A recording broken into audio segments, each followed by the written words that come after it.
Hey guys, it's Mitch. How's it going? Yep, we're going there today. Time to scrape the bottom of the barrel and take a closer look at the red-headed stepchild of the 2099 series. Which sounds like I'm mixing my metaphors, but really the bottom of a barrel is where you should keep your red-headed stepchildren.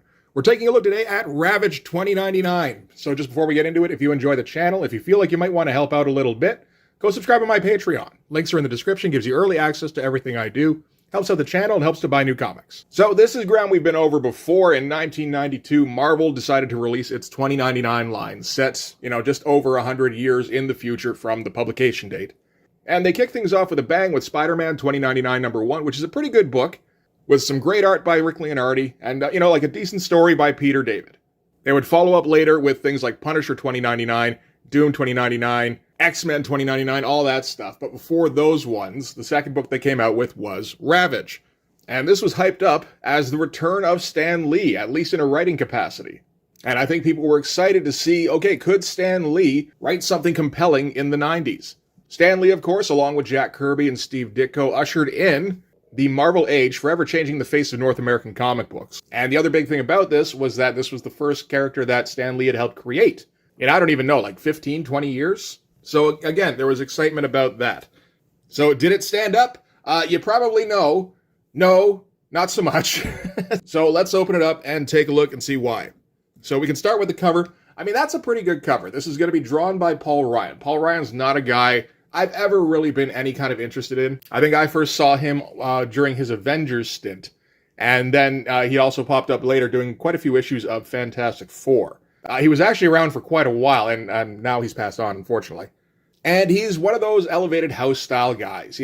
Everything he does is super solid, and he doesn't really have the finish to make him a big name. Honestly, I'd classify someone like Mark Bagley in that, except for somehow Mark Bagley kind of became a big name anyway, just because Marvel didn't have anybody else. But we got a very strong cover here, I'd say, in terms of composition. Paul Ryan's pretty good at composition, which is something I wouldn't have noticed when I was a kid. Right? It's just like, oh, how many lines are on the face? Not enough, Paul. But we get this, like classic barbarian-looking cover. Like, it's kind of pulpy looking. Low angle, we get the foil border here, which, of course, was on all of the 2099 #1s. And we're popping out our main character beyond the panel border here, which is pretty great. Get the blast coming in and all of that. Our guy looks kind of goofy, because he's kind of a goofy character. But even with a goofy-looking character, Paul Ryan managed to come up with a pretty striking image. Like, pretty classic, but pulled off well. And we've got all the 1992 classics. We've got Too Many Pouches, got a big old laser gun. We've got Paul Ryan's attempt at gritted teeth. You can tell just by looking at it, he knows that a mouth shouldn't work like this, so he's having difficulty convincing himself to draw it. But it's 1992. This is the shit you got to draw. And, you can tell in the background here, even a little bit of a Dutch angle. Like, he's kind of, in terms of composition, again, he's pulling out all the stops. It's good stuff. All right, so we're going to open things up, not with our hero. This is with Random Guy A. Random Guy A is being chased by Alchemax security guards and being accused of being a polluter because it's 1992, which means Stan Lee thinks it's 1988. So we're going to find out pretty quickly that eco-terrorists are like a boogeyman in the world of 2099. So he's going to run away from these flying cop car things and going to try and make for the sewers. And this big, we're not quite getting a splash page, but it's a big splash image at least. And that's pretty goddamn good, really. Like, I haven't looked at anything by Paul Ryan in, a few decades. So, if I had to sum up how I remembered him, the word would be boring. But, that is not a boring shot. Again, put it on an angle, dramatically backlit, somewhat. He's letting the colorist take over instead of, blacking out the figure. So just, put some blue in the front, put some orange in the back. I will note the colors in this are pretty bad. It's not something I notice usually, but there's a lot of things in here that just are, I don't know, it's like the guy didn't know what he was doing. I mean, I guess that's down to Paul Beltoni, or Bectoni? Becton? I should get my glasses on. It looks like Becton. Is that a name? Anyway, this is going to be, written by Stan Lee, penciled by Paul Ryan, inked by Keith Williams, with ink assists by Steve Alexandroi. What are these names? Steve Alexandrov. But yeah, great action shot to start things off. It's too bad this isn't our hero. And again, you're looking at all the different little elements. We're talking about some layering with the foreground elements here. We're talking about a little bit of silhouetting. with, setting a higher detailed figure against a less detailed background object here. We're talking about framing with the shadows coming from the light source here, as well as this brick wall. Nice dynamic pose, detailed but uncluttered backgrounds. Like, there's a lot of good stuff going on this first page. All right, so he climbs down into the sewers. Very nice shot there again from a low angle. We're going to get quite a few low angle shots. Paul Ryan doesn't seem to have any kind of problem with them. He's running along the sewers. The Alchemax security guys bust in through the street, I suppose. Just fly down. He starts taking pot shots at him, going, "Stay back! I'll never give up." It's odd because there's way too many exclamation points in this comic, except for there, where he just calmly tells them, "Hey, you know what? I'll never give up." And because he took pot shots at them, the Alchemax security guys eliminate him. And they radio back to base saying, "Subject terminated without prejudice," which sounds incorrect to me. Maybe because it doesn't say extreme. Subject terminated with extreme lack of prejudice. We were very fair and even-handed. So the Alchemax, grim, dreaded eco-haulage van hovers over the non-silent site. Man, that's awkward. They haul the body on board, and they take it back to, I suppose, base wherever Alchemax is based out of. Eco Central.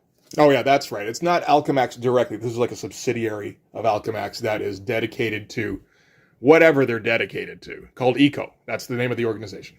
Again, nice shot, though, of the van thing coming in. Like, simple design, but well executed. Okay, so we're back at Eco headquarters, where the head of Eco, John Philip Ravage, is pissed off that he can't seem to get his hands on a live polluter. Polluters are terrible, and John Philip Ravage is dedicated to rooting them out. I'm half convinced that he should be French. Because John Philip isn't a name you hear very often. But Jean-Philippe, sure, I could see that, which would make him Jean-Philippe Ravage. And, okay, so Ravage is all in on alerting the Alchemax about this newest development, about taking down an eco-terrorist. And his assistant, Tiana, is going to get very distraught about this. He's like, "It's my duty to alert Alchemax." And she's like, "No, you mustn't. The danger is greater than you know." And then we get, like, straight up 60s flashback panels here with the little head. Like, these are straight out of, like, EC Comics almost. But Tiana tells us about how her dad was accused. He knew about corruption in Eco, and before you knew it, he got shuttled off to Hell Rock, which is where the eco-terrorists live, the polluters, where he would have to deal with the monstrous mutoids. So there's some speculation this is because Marvel wasn't sure yet if they wanted to get mutants involved in the 2099 universe, which eventually they would do. So they just came up with something kind of mutant adjacent with the mutoids. So talking about her dad, she's like, "I could never even learn who ordered his fate.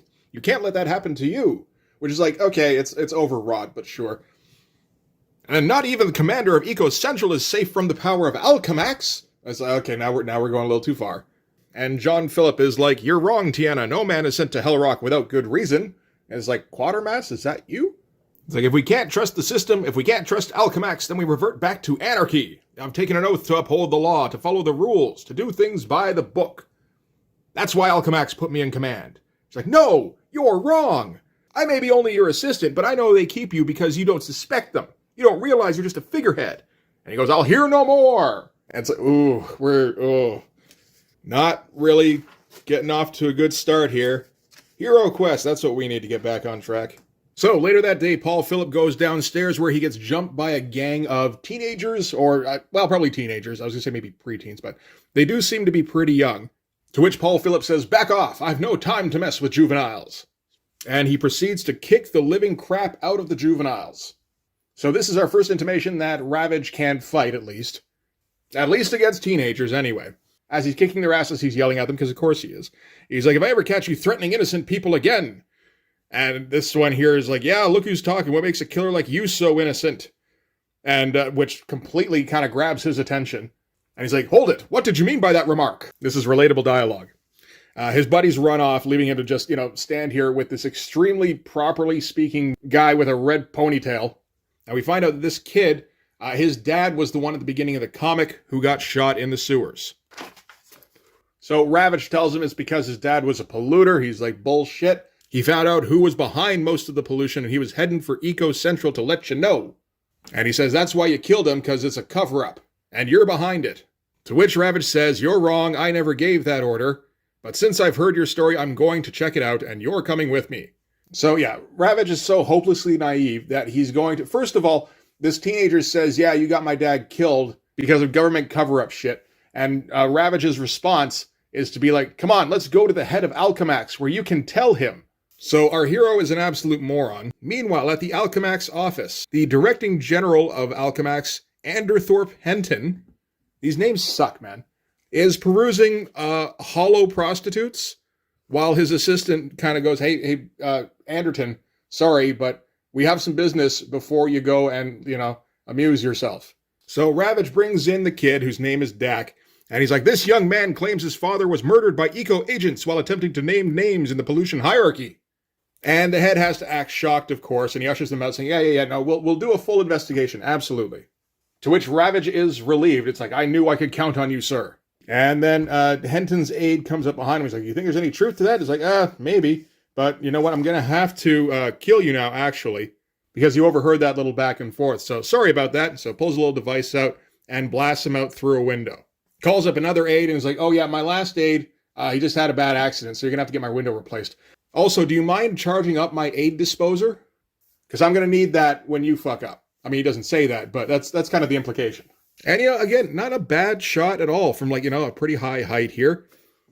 Pretty good angle. Everything works.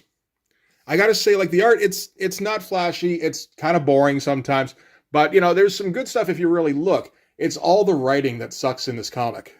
The story's kind of been a slog so far. The lead character is a dumbass, and everyone just talks wrong. So Henton calls into Eco's office, where Tiana is, she's the receptionist there, and asks for a conference call to get put through.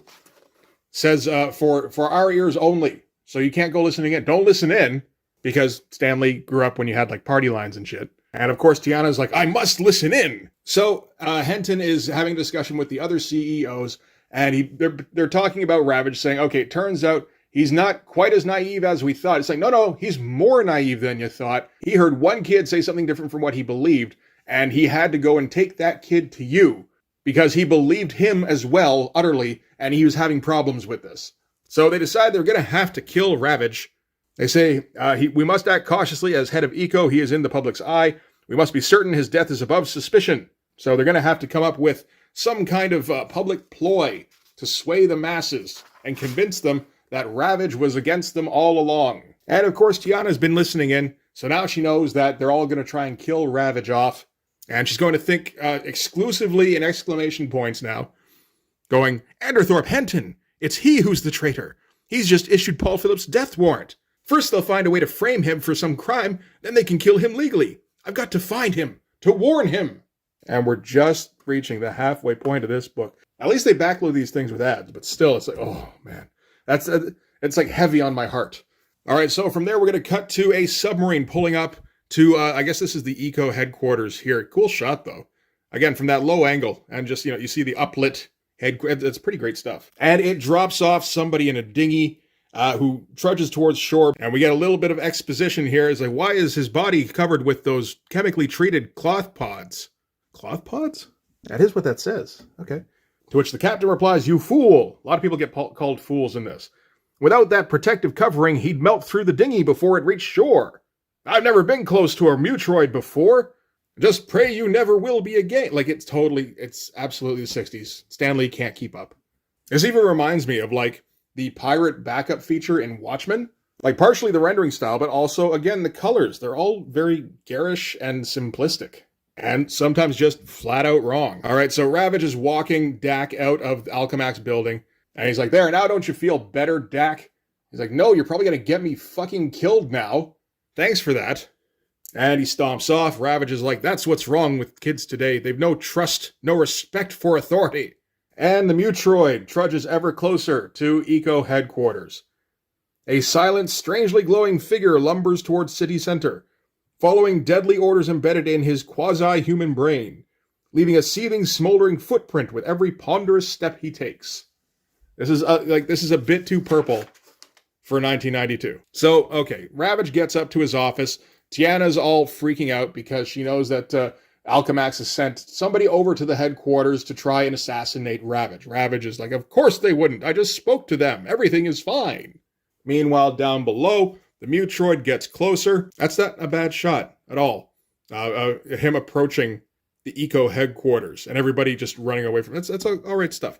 And yeah, then we cut back up to the office where the mutoid kicks in the door and goes, I am glad to see you. I have your payment for betraying Alchemax, thereby secretly helping the legions of Hellrock to pollute the world. And Ravage goes, you're mad, because it's the 60s. I'd die before I renounce my oath or help a murderous mutoid. And that's when the security guards bust in and go, we heard all of that and we are now convinced. You helped the mutoid for money and now we're going to have to kill you. So just everybody is excessively dumb. The mutoid is dumb. He couldn't think of a better way to get that across. John Paul Phillip, whatever the fuck his name is also dumb because he can't figure out that this is a setup. And the security guards are dumb because either A, they believe exactly what the mutoid said, or, B, they're going to, they're just going along with things. But then they're going to disseminate everything to the masses who are also dumb and going to believe the stupid things the mutoid said. So Ravage is like, you're a traitor. I'm not you're the traitor. I will have your badge for this. And the security guy shoots him in the face, gives him his scar, because he's got a scar on the cover, and prompting John Phillip to fight back and change his personality entirely. And by that, I mean change the way he talks. Throws a chair at him and goes, it's easy to hit someone who's standing still. How come your shots are wild now? My fault. I should have trained you better. So, okay, apparently he trained the security guys. But all of a sudden, he's like using contractions and, basically like trying to talk like Wolverine. Or maybe just like 1960s era Ben Grimm. Gets a few more hits in, picks up a gun and shoots one of the security guards. So there's a second, they're like, oh shit, did our guy just kill somebody? Is that what he's going to be like a murdering vigilante? But he immediately has to say, Kevlar vest or not, that'll hold him. And so, he didn't kill him. But he was too busy talking, and then one of the security guards came up and kicked him in the mouth, which is when Ravage enacts his grand plan of picking something up off the ground and throwing it wide. To which the security guard yells, what a loser. You threw something at me, and all I had to do was step back to dodge it. So we're just flat out friggin' narrating what's going on in the panel now. But the point was for him to back up into the mutoid, which would melt the security guard. Okay, meanwhile, back at Alchemax HQ, Henton is watching all of this on the Eco security feed with his creepy, like maroon-colored skin. It just all through this, he's just been unpleasant to look at. So with all the security guards dead, okay, so the first part of the plan has kind of been launched a little bit sideways. So now he's going to move to plan B, which is for the mutoid to kill Ravage. So he just keeps advancing on him. And Paul Phillip has to jump out the window with Tiana in tow. And once he does that, Henton detonates the head office at Eco. Bit of an explosion, not particularly exciting looking. But then that's kind of this whole comic. The compositions are fine. The finish, for the most part, is pretty lackluster. But it's all good because Henton got his tape of the mutoid saying, I bring you your payment for betraying Alchemax. And that's enough to convince the masses. Again, everybody is dumb. And his massage therapist goes, good job. You're so very clever. And he goes, oh yeah, I forgot you were here. Sorry. You know what? Here's my aid disposer again. I'm going to have to get somebody else to do my massages in the future. So back to Ravage here, who's hanging on to the window. Get all this smoke framing him here. That's nice. Pretty bad colors, though. Not trying too hard there. And Tiana's like, you saved us by grabbing that ledge. It's like, yes, that's fairly apparent. But why won't you call for help before we fall? And you just like slump when you read that kind of shit. Like in 1963, it's fine. Drawn by Jack Kirby, everything's so energetic, you're just like kind of swept along. It's all fine. Here, no, you can't say that. So they swing into, through the window on the floor below, and they're going to have to lay low because Ravage wants everybody to think that the two of them were killed so that he can start his revenge. And then they're going to go over to Dak's place, so I guess he knows where Dak lives. He's going to set Tiana up there, and he gives him a credit card that I guess can't be canceled by Alchemax or Eco or whoever. Like, sure, why not? And then he's going to go out to take care of business. And everybody tries to get his attention when he's leaving. It's like, hey, Paul Phillip, where are you going? Hey, answer the lady, Paul Phillip. And Ravage goes, Paul Phillip, he's dead. I'm pretty sure he puts on the Batman voice at this point. Ain't no one here but Ravage. So completely just, not talking properly anymore at all. goes down to the local junkyard, takes care of the security guards there fairly easily, and starts piling junk on top of himself, and says, I feel like I've died and been reborn. Spent all my life following orders, but that was then. This is now. And no more playing by their rules. Now we play by mine. And we get our first shot, like right at the end of the book, of Garbage Man. Right? Because, like, that's it. He went and put, like, I get the whole, I'm doing, like, makeshift armor implements, sure. But he really did just go down to a junkyard and cover himself in garbage. And to drive it home, when he's leaving, he spots a garbage truck. And he's like, that's my new wheels. And I mean, for a guy covered in garbage, yeah, that's an okay 90s costume. It's fairly intricate. Bunch of pouches. I guess these are like pads or something. He just kind of sticks them on himself here. Gets like a hubcap shield, gets chains all over him, the barbed wire belt. That's just going to be painful. I guess parts of cars is like shin guards. That's okay. And then his old coat over top. And I think he uses his tie to tie it on him, so it's more of a cape. So there's bits that work and bits I'm not so sure about.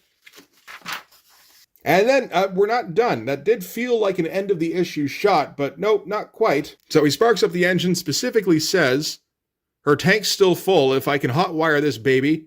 So who knows how long that thing has been sitting in a junkyard, but apparently they keep gassing it up. And then tears through the fence and goes, they may have beaten Paul Phillip, but now they'll answer to Ravage. And that's it for the character in this one. Then we cut to Hell Rock, to the home of the superpowered entity known as Deathstrike. Not any relation to Lady Deathstrike, you can tell because they dropped out a whole bunch of letters here. So it's Deathstrike. And we get, a Dr. Doom-looking guy playing chess with himself while his Cirrus repeats dialogue from earlier, saying, I have had a disturbing vision, my lord, a vision of one who died only to be reborn. I think we just heard that. And he is destined to be your greatest foe. And to which Deathstrike responds, I really just said that unironically. Then he shall die again, for none shall challenge Deathstrike, not until I have crushed the entire human race.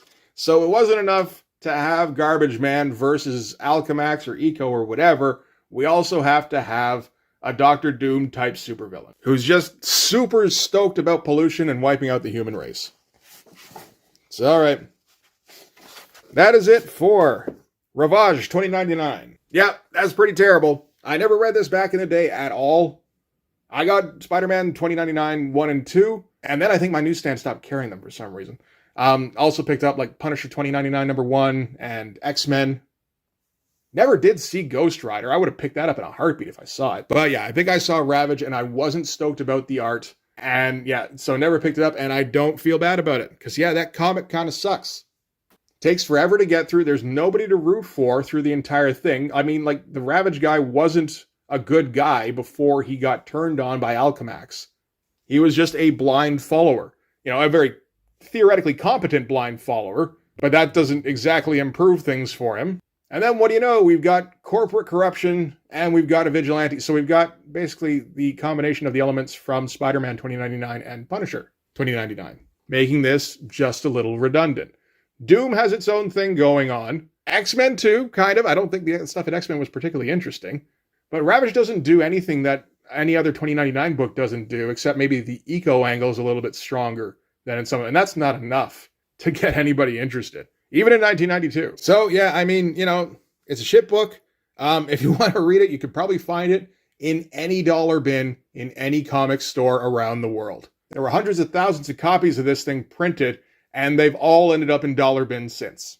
I'd say it's a bit of a shame for Paul Ryan because he did a pretty good job on this. But I think, Paul Ryan was just looking for that paycheck and he got it. And it's like, okay, now on to the next thing.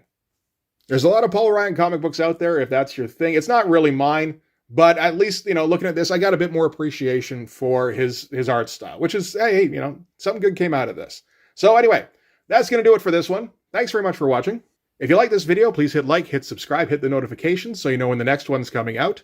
Go over and subscribe on my Patreon. Gives you early access to everything I do, from the Blood Force stuff to the YouTube videos before they get uploaded to YouTube, as well as some Patreon exclusive content. You can also follow me on Instagram and DM me there for commissions. And you can join the Blood Force Discord server. But yeah, that's going to do it. Thanks again for watching, guys. I'll see you in the next one. Bye-bye.